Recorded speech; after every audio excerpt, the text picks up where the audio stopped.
অবস্থা দেখুন, দুটো গাপ্পি নিয়ে এসেছিলাম। এই একটা গাপ্পি আর একটা গাপ্পিকে মেন ট্যাঙ্কে ছেড়ে দিয়েছি, মানে ওটা সুস্থ আছে। এটা হুট করে ওই যে শীতে হয় না, ঠান্ডাতে তুলো তুলো হয়ে যায়, তো গায়ে ওরকম হয়েছিল।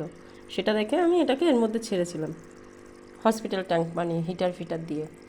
এইবার কি হয়েছে, এর মাঝে এই যে গোলফিশটা, এরও আবার একটুখানি প্রবলেম দেখা দিয়েছিল। তা দুটোকে আমি এই যে এই সাইডে দেখুন হালকা রয়েছে, তা দুটোকে আলাদা পার্টিশান করে আমি রেখে দিয়েছিলাম।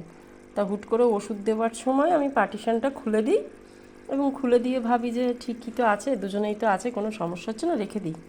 আমি খেয়ালই করিনি ও কখন দেখি এ বেচারা লেজ টেজ খেয়ে কি করেছে দেখুন। পুরো ভয়ে জড়সড় হয়ে, আদৌ বাঁচবে কিনা তাও জানি না, কেমন রাগ হয়। আমি তো ভেবেছিলাম ওরা থাকবে, আমি বুঝতে পেরেছি যে গোলফিশ ওর লেজ টেজ খেয়ে এই করবে।